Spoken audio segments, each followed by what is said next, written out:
We'll see how this goes. Uh, I'm not really totally prepared to present this idea as I sat here and thought about how I was going to present it to you and what my conclusions were. What I realized was I could go all over the place with this, and I'm going to try and keep it small for you. So good morning. Jim Adkins from Adkins Results Coaching here, and from Jim Adkins Kimple Karate Studios, with kind of a blended topic. As a life coach or professional results coach and a professional martial artist, I like to blend my 40 plus years experience, and kind of give you a different look at the way I see things anyway. And on the subject of positive thinking and self-defense. Now, this is something that I've gone over many, many times in my life, not just with my own thought processes, but with other people who have asked in both sides of my career. Let me frame it for you. Self-defense versus positive thinking.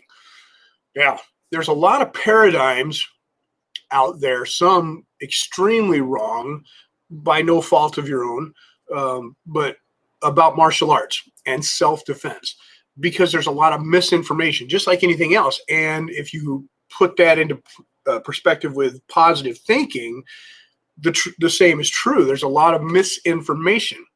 Now, I will give you a disclaimer and say this.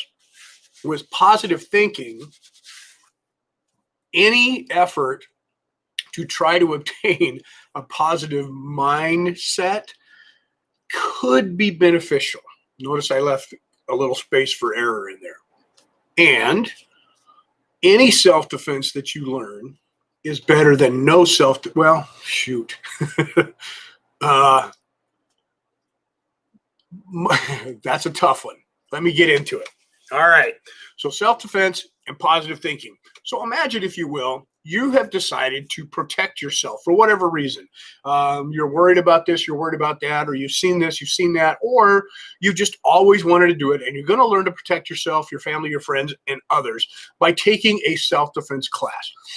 Well, there are lots of self-defense classes available online at your local gym, 3 or 4 dojos in your martial arts studios in your area. You can probably find one, even if it's a police officer teaching a hand-to-hand self-defense or a common sense heads-up self-defense class in a church somewhere. It happens. So you can find them. So you've decided to do this. You set out to locate the self-defense class. You grab a couple of buddies and you do it. There's always a women's self-defense class somewhere. Very rarely do you find across-the-board self-defense classes for men, kids, but they're out there. You go to the class and you start learning. Now, let me categorize them for you, okay? There's your basic heads-up self-defense class where people will teach you, and I don't want to give away all the trade secrets, but people will teach you, 1, be aware. 2, make sure that you have proper tools and clothing to take care of yourself at any given moment. 3, know your surroundings, know where you're at. These basic heads up type of things. Look for exits and entrances. Look for weapons that can be used against you or by you. Look for people that may need your help or may cause problems in the area. So you heads up, be aware. This is a good thing to know. You need it in all of your self-defense. Then there's the classes that claim to be the end all be all, and you'll see these. And I'm not stereotyping here, but in my 40 years, this is what happens. You get, your local Taekwondo instructor, or you get, somebody who studied online, and they try to give you techniques that they've learned that they believe work, that are probably going to get you killed. So you a bunch of fancy thing, especially weapon self-defense. Be very leery and very careful of that. Then you get the people that actually know what they're doing and people that have been in the mix. Then there's the hybrids. The hybrids are people that have a bad attitude, a little bit of skill, and they want to share it with everybody. So they start trying to teach a self-defense class. Now listen to what I said. They got a bad attitude and a little bit of experience, so that they try to share that with people. This is where you get the conundrum between positive thinking and self-defense. That bad attitude. A lot of people believe that you need to be angry. You need to attack your attacker. Well, these are simple part truths, right? But if you live in that mindset, what kind of life are you going to live? So you train yourself for self-defense and you start looking for the opportunity to use it. Now, this happens to almost everybody who starts to take martial arts. You learn a little bit and you start looking or wanting to show it to somebody. I often tell people it's like having a Ferrari locked up in your garage. You just want to take it around the block once, right?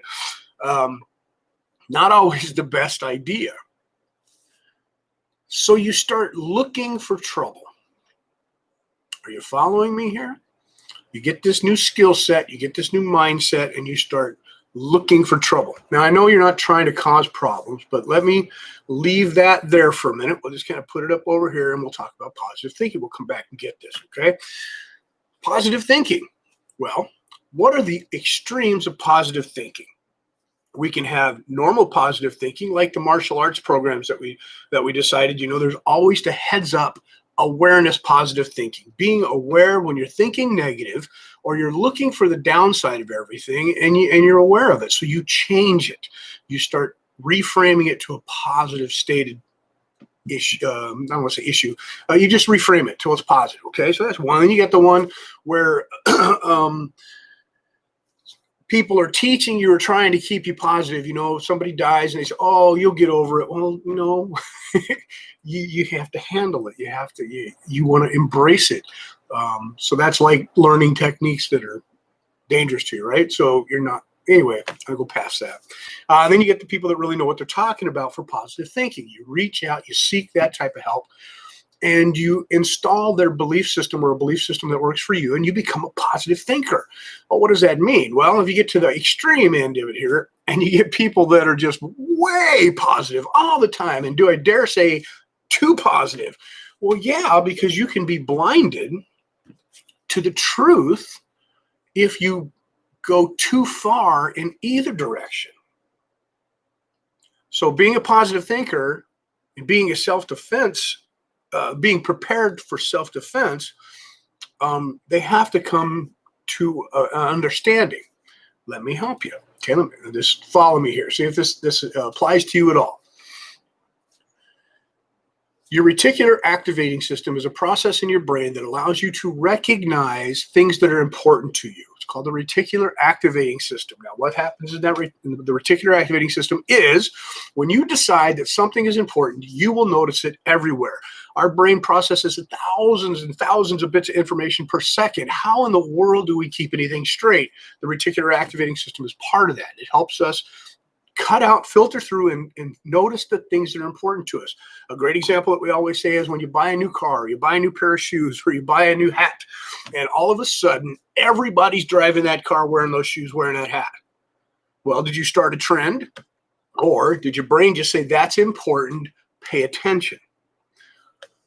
Positive thinking. When you recognize a situation and you get good at looking for the positive, you will see more positive things.